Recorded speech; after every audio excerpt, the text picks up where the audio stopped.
Well, hello, good morning. Welcome to Pulteney Road in Bath on Saturday, the 30th of March. It's just coming up to 5 AM and I'm outside the Bird Hotel on Pulteney Road. You may see it's very misty this morning. It's supposed to be a nice day today. Once the mist rises, I think it's going to be very warm, but at the moment there's quite a damp coldness to the weather. So today's plan is I'm riding my third 300 DIY audax of the year. My route is based on a calendar event called the Dean, and the Dean starts in Oxford, heads northwest up through the Cotswolds, through Stour-on-the-Wold, and then crosses the River Severn just south of Tewkesbury, and then heads into the Forest of Dean, and then comes back over the Severn Bridge. Then on its way back to Oxford, it passes within about 20 miles of Bath. So all I've done is chopped off the Oxford corner of the triangle, detoured it down to Bath, right past my house in fact, and made it into a 300-kilometre DIY event.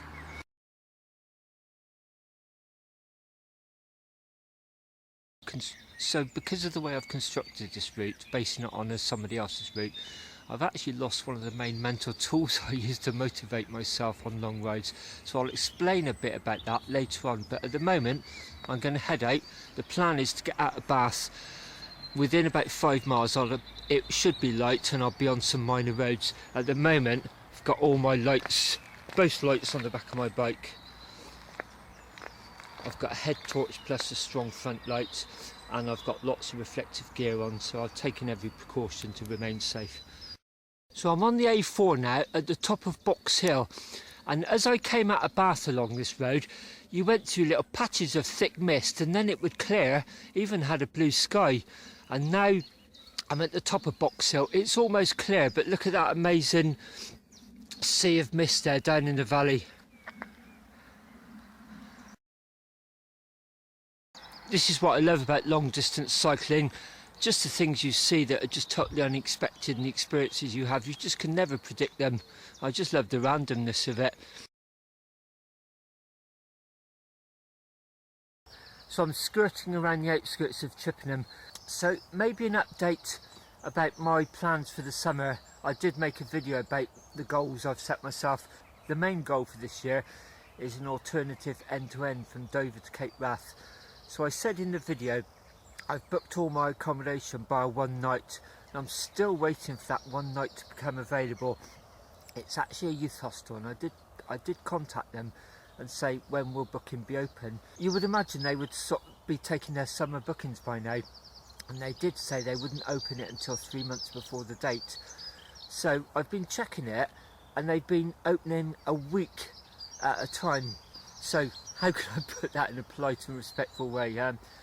Someone with my background would see that as a hedging strategy. I would call that a straddle. When you're uncertain of the future, you would sort of keep one foot either side of the wire until you're more certain about the future. So I do wonder if they're facing possible closure and they're not taking bookings until they're more certain. I could be totally wrong, but that's how I'm interpreting it. So I've got a few other options: B&Bs, pubs, Airbnb, obviously more expensive, and I'd prefer the youth hostel, but if it's not available, say by mid-May, I will start going ahead and booking something else. It's now coming up to 8:30, so time for an update.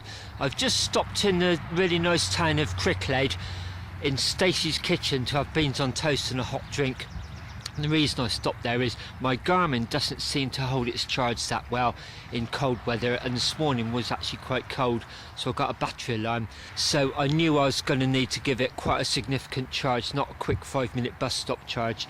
So it was just too cold to sit outside, so I found a cafe. So I'm now leaving Cricklade, see a load of cyclists going that way. I just turned down into this little lane here. I'm going to be crossing that really busy road. It's one of the big trunk roads up through the Cotswolds, so it's not a road I would want to ride on. So this track does a little bit of wiggle and it goes up to a bridge, across the main road, then I carry on the other side. So maybe a bit about the route and the reference I made this morning to not having one of my main motivation tools today. So I took the route from a calendar event. Well, what I actually did was I was inspired by the calendar event called the Dean. It starts and finishes at Oxford, and I've just chopped off the Oxford corner of it and added a leg down to Bath, in fact right past my house, to make it into a 300-kilometre DIY. And so the actual route I'm navigating by on my Garmin starts and finishes in Oxford. So at the moment it's saying I've got about 26 miles to go to the finish. I usually use the countdown, distance and time, to motivate myself near the end. But today that's not going to be possible, because once I get to the official start finish point at Oxford, which is not relevant to me, I then start the event as a whole. So it then says I've got 188 miles to go. So by the time I get back to Bath, I'll be very confused by the Garmin reading.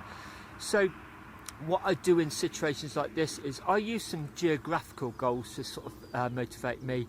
So as I do my turn on the outskirts of Oxford, that would be one. Then when I hit the Cotswolds at Stow on the Wolds, that would be another one.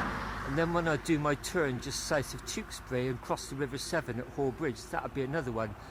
And then as I head down through the Forest of Dean, when I get to the Severn Bridge, I then know from experience it's 24 miles back to my house. When I get on the bicycle track at Mangotsfield Station, it's 10 miles. So I can still use these goals, I just won't be seeing visual goals today. So it's always good to sort of swap and change around a little bit and not become too reliant on one sort of set of tools, I find anyway. That was quite nice. I've just come along this off-road section. It was started off as gravel, then it got a little bit muddy, but you could tell vehicles had driven along there. There was tyre indentations. And as I was coming along, about halfway along, I saw this lady on a hybrid bike. I thought, oh, she knows what she's doing. She sort of passed and just stopped and said, does it get much worse that way? So we were there swapping. Oh, it's only about another half a mile. You may need to just get off and walk it around a couple of puddles. And then she did the same for me. That was really nice. Well, it's coming up to 11 o'clock now, and I've just reached the zero on my route. So I'm doing my major turn now, heading up towards Stow in the Wold, then carrying on up to just below Tewkesbury. This next section would be the equivalent of the beginning of the audax calendar event, although I've chopped off the Oxford leg.